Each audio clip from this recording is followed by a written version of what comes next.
The motel clerk looked directly at me and whispered, "Whatever you do, if room 214 calls the front desk tonight, don't answer it." Then the power went out, and somewhere upstairs, a phone started ringing. I was driving through Weston, Nevada in the middle of January, completely alone. It was around 1:40 a.m. when my GPS lost signal. No cars, no gas stations, no lights for miles. Just desert, freezing wind, and a dying phone battery. That's when I saw the motel, a flickering neon sign standing beside the highway. Blackstone Motel. Half the letters were burned out. The place looked abandoned, but one window near the office glowed yellow. At that point, I didn't care how creepy it looked. I just needed sleep.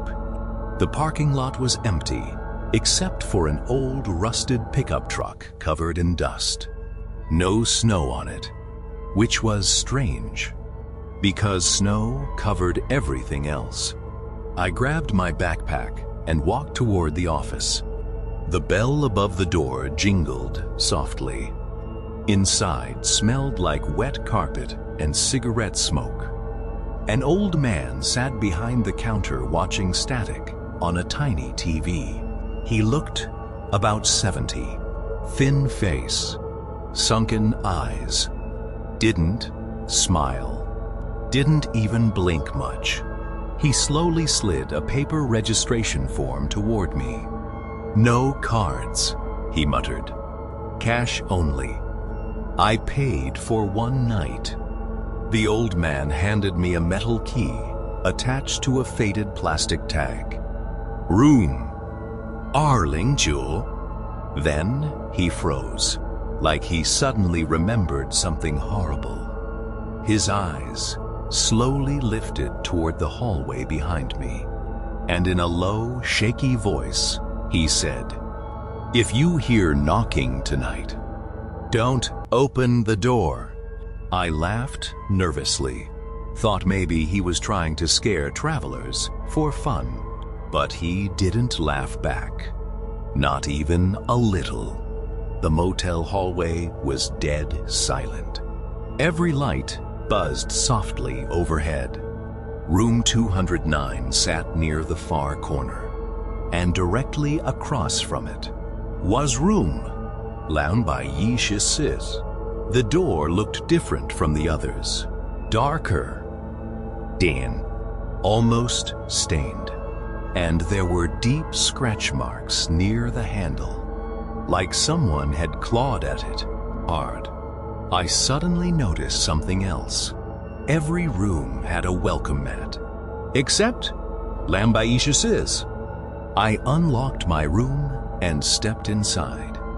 The place looked ancient. Brown wallpaper peeling off the walls. A tiny TV mounted crookedly near the ceiling, and a bathroom mirror cracked straight down the middle. But the bed looked clean enough. That was all I cared about. I locked the door, closed the curtains, and collapsed onto the mattress. Around Shanwa Sendanling Tifin, I woke up to knocking. 3 slow knocks. I sat up immediately. My heart started pounding. At first, I thought maybe another traveler had the wrong room. Then I remembered what the old man said. "If you hear knocking tonight, don't open the door." The knocking came again, slower this time. And then a woman's voice whispered outside, "Please help me." I froze. The voice sounded weak, cold, like she'd been crying for hours. "Please, he's coming back." I grabbed my phone. No signal. Of course, I walked quietly toward the peephole and looked outside. The hallway was empty, completely empty. No woman, no footsteps, nothing. But the voice continued, right outside the door. "Please let me in." I backed away slowly. Every hair on my arm stood up. Then the voice changed.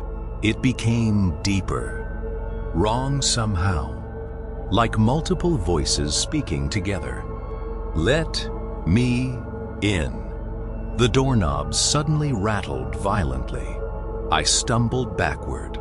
The entire door shook hard. Then silence. Complete silence. I didn't sleep after that. I sat awake until sunrise, clutching a lamp like a weapon. The next morning, I went straight to the office. The old man already looked terrified before I even spoke. "You heard her," he whispered. It wasn't a question. I asked him what the hell was happening in room 214. The old man stared toward the parking lot for a long time before answering. Then he quietly said, 20 years ago, a woman disappeared here." He explained that during a snowstorm, a young woman checked into room 214 with her husband. Around midnight, guests heard screaming, furniture breaking. Then silence. The husband left before dawn, alone. He told police his wife ran away, but they never found her. Not alive, not dead, nothing. The old man leaned closer. 3 months later, guests started hearing knocking. My stomach tightened. Always after 10 a.m., always a woman asking for help. I asked why the motel stayed open. The old man gave a tired smile. "Because nobody stays longer than one night. I should have left immediately, but a blizzard had already started outside. Roads closed. No choice. I was trapped there another night. That evening, I noticed something strange. Room 214's door was slightly open, just barely. A thin black gap. I could have sworn it was locked before. As I walked past, I heard breathing inside. Slow, wet, uneven. I stopped moving. Then, a woman whispered from inside the darkness, "Help me!" I should have kept walking. I know that now. But curiosity is dangerous, especially when you're tired, especially when fear starts mixing with adrenaline. I slowly pushed the door open wider. The room smelled rotten, like mold and something worse underneath. The wallpaper was peeling completely off the walls, and dark stains covered the carpet. In the middle of the room sat an old rotary phone, ringing. No one else was there, but the bathroom door was closed, and I could hear something moving inside, tiny scratching noises. I took one step backward. Then the bathroom handle slowly turned. The door creaked open, and a woman crawled out onto the floor. Not walked, crawled. Her arms bent wrong. Her face pale gray, eyes completely black, and her mouth stretched into this horrible smile that looked almost broken. She whispered, "You opened the door." The lights exploded. Glass showered everywhere. The phone started ringing, louder and louder. The woman suddenly sprinted toward me on all fours, faster than any human should move. I ran. I slammed into the hallway. The lights overhead flickered violently. Behind me, I could hear her nails scraping across the floor at insane speed. I reached my room and locked the door. Immediately, the knocking started again, but this time, it wasn't slow. It was furious. The walls shook. Then came scratching. Long, deep scratches carving into the wood. And her voice, right beside my ear somehow. "You let me out!" The bathroom light suddenly turned on by itself. I stared toward the cracked mirror and saw her reflection standing behind me, smiling. But when I turned around, nothing was there. The TV suddenly burst into static. Then a woman appeared on the screen, crying, bleeding, whispering something. I turned the volume higher, and my blood went cold. She was repeating my room number. 209, 209, 209.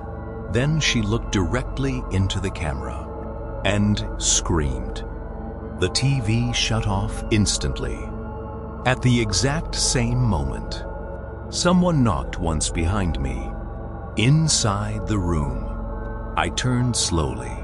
The closet door stood open, and deep inside the darkness, two black eyes stared back at me, unblinking, too tall to be human. I ran for the office. Snow blasted through the parking lot. The old man opened the door before I even reached it. Like he knew, I screamed that something was inside my room, but the old man only looked exhausted. Then he said the worst thing imaginable. "She only follows the people who open 214. The office phone suddenly rang. The old man's face lost all color. He stared at the phone without moving. It kept ringing. Finally, he answered, and immediately started crying.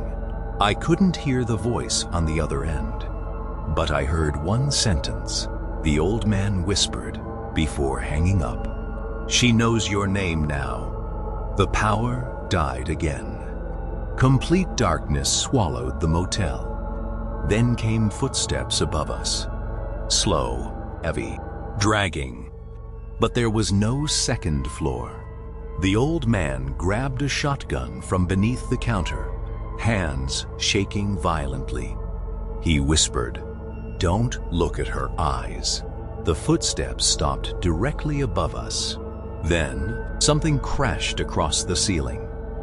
Dust rained down everywhere, and the front office door slowly creaked open by itself. Cold wind poured inside, but nobody stood there. At least, that's what I thought, because then she crawled across the ceiling, upside down, fast, black hair hanging downward, bones cracking loudly as she moved. Her head twisted completely backward to look at us, and she smiled wider than any human mouth should. The old man fired the shotgun. The blast shook the room, but she vanished instantly, then appeared behind him. I'll never forget that sound. The old man didn't even scream fully. Just one short, choking noise. Blood sprayed across the wall, and she dragged him into the darkness behind the office hallway. Still smiling at me the entire time, I ran. I jumped into my car and sped blindly through the blizzard. The motel disappeared behind the snow. I drove for nearly an hour before reaching a gas station. Completely hysterical, police searched for the Silver Moon Motel the next morning. They found nothing. No motel. No sign. No road leading to it. Nothing. At first, I thought maybe I imagined everything. Trauma. exhaustion, sleep deprivation, until 3 nights later. My phone rang at exactly 3:07 a.m. Unknown number. I answered without thinking and heard a woman whisper softly, "Please let me in." The worst part, when I checked my apartment door the next morning, there were deep scratch marks around the handle, fresh ones, and muddy footprints leading toward my bedroom, not away from it. I didn't sleep after that phone call, not even for a second. Every sound inside my apartment felt wrong. The refrigerator humming, the pipes inside the walls, even the ticking clock in my kitchen sounded louder than normal. And every few minutes, I kept staring at the scratch marks near my front door, trying to convince myself they weren't real. But deep down, I already knew they were. The next morning, I called the police. They searched the hallway outside my apartment. No footprints, no signs of forced entry, nothing. One officer even smiled at me and said, "Probably just neighborhood kids." Neighborhood kids? At 10 a.m., scratching deep marks into metal, I knew what I heard, and I knew what followed me out of that motel. For the next few days, things only got worse. My TV would randomly turn on during the night. Always static, always the same buzzing sound. And sometimes, very quietly beneath the static, I could hear a woman crying. Then came the smell. Rotting water, exactly like room Landbeiisches. At first, it only appeared near my bathroom, then my bedroom, then everywhere. No matter how much I cleaned, the smell always returned, like something dead was hiding nearby, watching me, waiting. On the 4th night, I woke up at exactly 3:07 a.m. again. Not because of noise, because of silence. Complete silence. No traffic outside. No neighbors. Nothing. And then, I noticed my bedroom door was open. I always sleep with it closed. Always. My throat went dry. I slowly sat up in bed, and that's when I heard it. Scratch. Coming from inside my closet. I grabbed my phone flashlight with shaking hands. The closet door slowly creaked wider on its own. Darkness inside. Too dark, like the light couldn't fully reach it. Then I saw fingers. Long pale fingers slowly wrapping around the edge of the door, followed by a whisper, "You opened the door." I ran out of the apartment barefoot, didn't even grab my wallet. I drove around until sunrise, and the entire time, I couldn't stop thinking about what the old man said. She only follows the people who open 214. That morning, I made a decision. I was going back. Back to the motel. I needed answers. 2 days later, I drove back through Nevada. Same highway. Same endless desert. Same freezing wind. But something felt different this time. Almost like the road itself didn't want me there. By sunset, I found the exit again. The same broken sign stood beside the road. Except now, it looked older, much older, half buried in dirt, and covered in rust. Blackstone Motel, The parking lot was empty. No lights, no cars, no office glow. Nothing. My chest tightened because the motel looked abandoned. Completely abandoned. I stepped out slowly. The air smelled burned. The front office windows were shattered, and every motel room door hung open slightly, moving softly in the wind. I pulled out my phone camera. No signal again. Of course.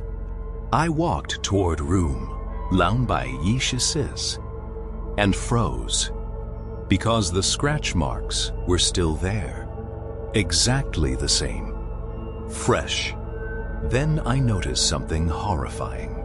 The door to 214 was already open, waiting. Inside, everything looked destroyed.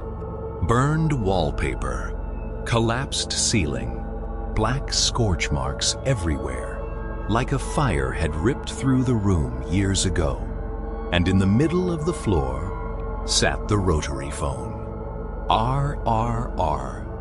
I couldn't breathe.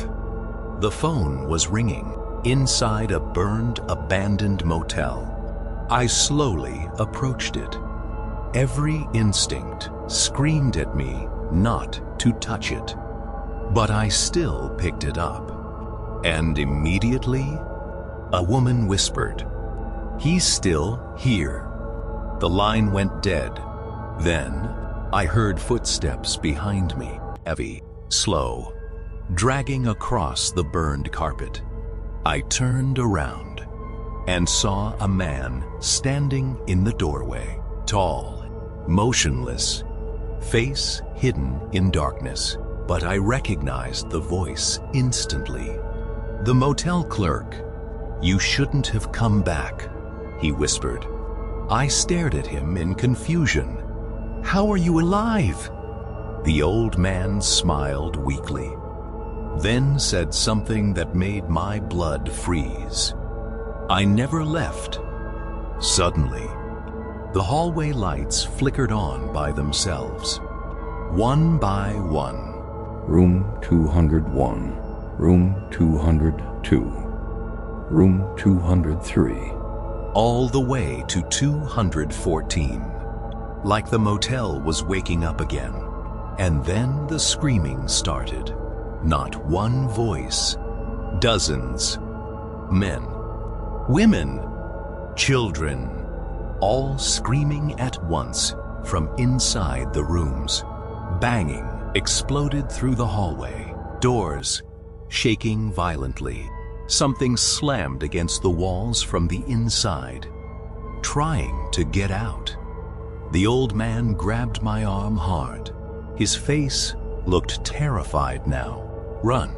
Every motel room door suddenly swung open at the same time, and figures started stepping into the hallway. Burned figures. Black, hollow eyes. Skin hanging from their faces. Guests, all staring directly at me.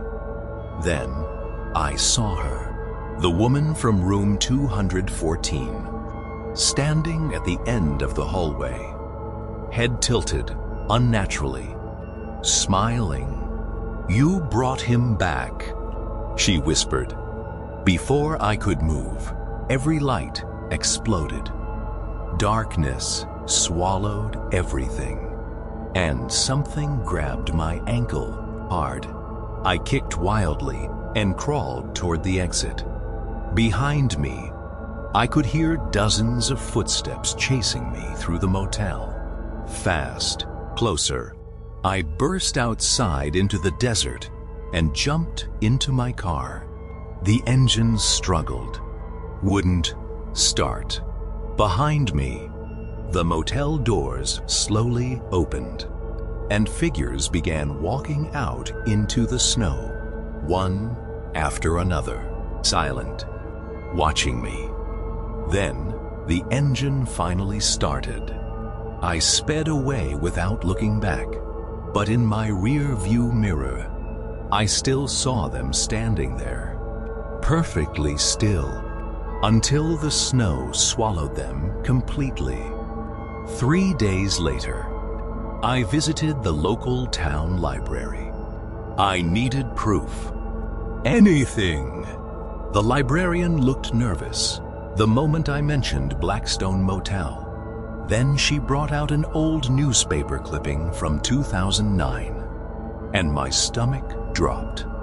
Blackstone Motel fire kills 14 people. Authorities never discovered the cause. Only one body was never identified. A woman from room 214. My hands shook as I stared at the article photo, because standing beside the firefighters was the old motel clerk, much younger, smiling directly at the camera. Then I noticed the date of death listed beneath his name. He died in the fire too. I left the library immediately, heart pounding, mind spinning. None of this made sense until I reached my car, because sitting beneath my windshield wiper was a motel receipt. Fresh, clean, new. Welcome back, Blackstone Motel. Room 214. At the bottom, one sentence was handwritten in red ink. See you again tonight. That night, At exactly 3:07 a.m. someone knocked on my apartment door. 3 slow knocks. And this time, the voice outside wasn't the woman's. It was mine, whispering softly, "Let me in." The end. The curse never ends. I didn't open the door that night. At least, I don't think I did. Because when I woke up the next morning, my apartment floor was covered in wet footprints, leading from the front door to my bed. Subscribe before room 214 finds you next. And comment below. Would you survive one night at Blackstone Motel? Comment for part 2.